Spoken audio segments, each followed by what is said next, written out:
রূপার কথা ওকে বললাম, এখন তো অনেক রাত, মা বাবা তো ঘুমিয়েছে, কালকে বলি। ওকে, ঠিক আছে, তাহলে কালকে বলো। রূপার কথা আমি রাজি হয়ে বললাম, তাহলে আজ ঘুমাই। আমার কথা শেষ হতে না হতেই দরজার ওপাশ থেকে মা চিৎকার করে উঠলেন আর বাবা বললেন, নিশাত, দরজা খোল, দরজা খোল এখনই। মায়ের চিৎকার ও বাবার কথায় তাড়াতাড়ি দরজা খুলে দিতেই ওরা ভয় ভয় বলল, কেউ নেই, এই মেয়েটাকে সত্যি করে বল, আমরা সব দেখে ফেলেছি। মা বাবার কথায় বুঝতে পারলাম ওরা অনেক ভয় আছে। মা বাবাকে ভয় পেতে দেখে আমি ওদের বললাম, মা বাবা তোমরা শান্ত হও, আমি তোমাদের সব বলছি, চিৎকার করো না, আমি সব বলছি, ভয় পেও না। আমার কথায় মা বাবা শান্ত হয়। আমি ওদের বসিয়ে ওর উপর দিকে তাকিয়ে বললাম, বাবা আমার মনে হয় তোমরা লুকিয়ে লুকিয়ে দেখেছো সব, তোমরা হয়তো বুঝতে পারছো ও কোনো মানুষ না। হ্যাঁ বাবা, এটাই সত্যি, ও কোনো মানুষ না, ওর নাম রূপা, ও একটা পরী। কি পরী? একটা পরী তোর ঘরে কি করে? তোকে কোথায় নিয়ে গিয়েছিল? এখন আবার হঠাৎ করে কোথা থেকে নিয়ে আসলো? কিছুদিন ধরে তোর আচরণ একটু পরিবর্তন দেখে আমাদের সন্দেহ হয়। তুই রোজ রাতে কার সাথে জানি কথা বলিস, তোর উপর সন্দেহ হওয়ায় আমরা আজ লুকিয়ে লুকিয়ে সব দেখি। ওই পরীটা তোর সাথে কি কথা বলে, তোকে কোথায় নিয়ে যায়?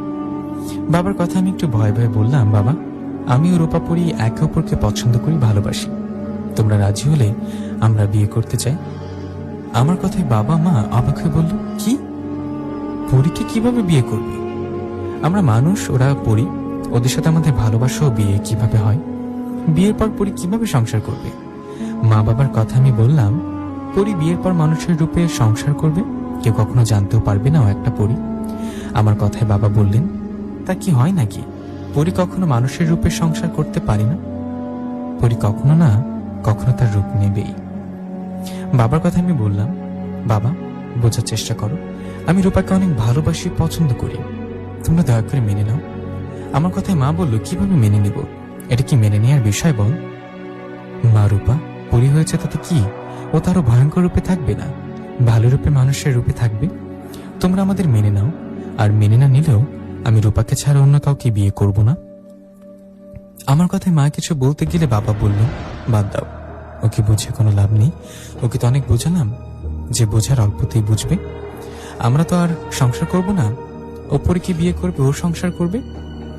বাবার কথায় মা বাবাকে বললেন, তাহলে এখন কি করবে? তখন বাবা বলল, কি আর করব, ওদের বিয়ে দেব। বিয়ে তো দিবে, কিন্তু বিয়ের পর যদি কোনো সমস্যা হয়, ঝামেলায় পড়ি, সেদিন আমাদের কিছু বলতে আসবি না। বাবার কথা আমি খুশি হয়ে বললাম, ঠিক আছে বাবা। তখন উনি বললেন, পরীকে এখন যেতে বল, আর তুই ঘুমা, কালকে তোদের বিষয়ে কথা বলবো, বিয়ের বিষয়ে। কথাটা বলে মা বাবা চলে গেলেন তাদের ঘরে।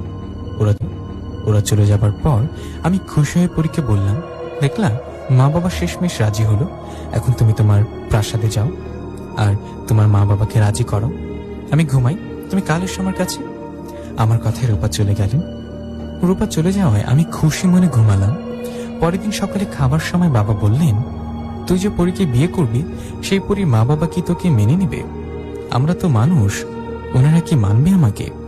বাবার কথা আমি বললাম, হ্যাঁ বাবা, ওরা মেনে নেবে।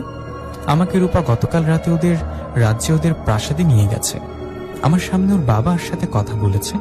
রূপার বাবা বলেছে, তোমরা রাজি হলে উনি ভেবে দেখবেন। আমার কথা শুনে মা বললেন, বাবা নিশাত, আরেকবার ভেবে দেখ, তুই মানুষকে না পরীকে বিয়ে করতে চাচ্ছিস, তুই চাইলে আমরা কোনো মানুষ, ভালো সুন্দরী মেয়ের সাথে তোর বিয়ে করাবো। মায়ের কথা আমি বললাম, না মা, আমি এই রূপাকে ভালোবাসি আর ওকে বিয়ে করব, ওকে ছাড়া অন্য কাউকে বিয়ে করব না। আমার কথায় বাবা বললেন, ঠিক আছে, খাবার খেয়ে নি। বাবার কথায় খাবার খেয়ে চলে গেলাম দোকানে গিয়ে দোকান করছে এমন সময় গফুর চাচা বললেন, কি রে নিশাত, তোকে আজকে এত খুশি খুশি লাগছে যে, কারণ কি? গফুর চাচার কথা আমি কিছু লুকাতে না পেরে চাচাকে বললাম, চাচা আমার তো বিয়ে। আমার কথা গফুর চাচা বললেন, আরে কি বলিস, সত্যি নাকি? মেয়ের বাড়ি কোথায়, নাম কি? চাচার কথার জবাবে বললাম, আমি যাকে বিয়ে করছি তুমি তাকে নিশ্চয়ই দেখেছ, আর ওর নাম বলে হয়তো চমকে উঠবা। কি বলিস, মেয়েটাকে দেখছি আর নাম বলে চমকে উঠবো কেন, বল কে সে? তখন আমি গফুর চাচাকে বললাম, চাচা আমি যাকে বিয়ে করছি সে কোনো মানুষ না, সে একটা পরী, ওর নাম রূপা। আর রূপা হলো সেই জিনের মেয়ে যে জিনটা আমাদের দোকানে মিষ্টি কিনতে আসে, যে জিনের রাজ্যে তুমিও আমি মিষ্টি নিয়ে গিয়েছিলাম। আমার কথায় গফুর চাচা মাথায় হাত দিয়ে বললেন, হাই হাই, কি বলিস, তুই পরীকে কিভাবে চিনলি? কিভাবে ভালোবাসার পরিচয় হলো তোদের? চাচার কথা জবাবে আমি ওনাকে পুরো ঘটনাটা খুলে বললাম। ওনাকে বললাম, যেদিন মিষ্টিতে জিমনাজি গিয়েছিলাম সেদিনে পরিচয় হয়েছে, আর তারপর দেখা হওয়া, কথা বলা, এরপর আস্তে আস্তে প্রেম। আমার কথা উনি বললেন, তা তোর মা বাবা কি তোদের মেনে নিয়েছে বা নিবে? হ্যাঁ, নিবে না কেন?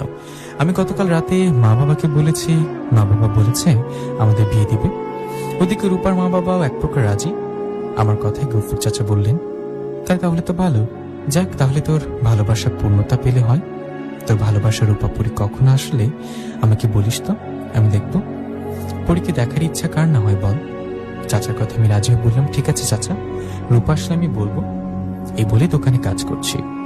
রোজ দিনের মতো সেদিন দুপুরে রূপা আসলো। আমি গফুর চাচাকে বললাম, চাচা রেডি হও, রূপা আসছে, ওকে সামনে আসতে বলি।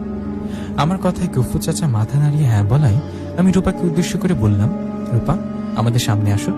চাচাকে তোমার কথা বলেছি, চাচা তোমার কথা জানে, তোমাকে দেখতে চাইছে। আসে, সামনে আসো, সমস্যা নেই। আমার কথায় রূপা আমাদের সামনে আসলেন আর গফুর চাচাকে সালাম দিলেন।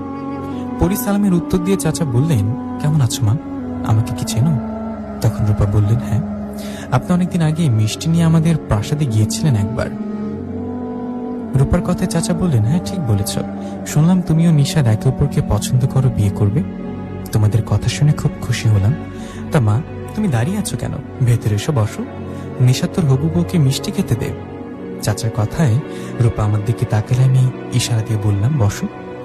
আমার কথায় রূপা বসলে আমি মিষ্টি নিয়ে ওকে খেতে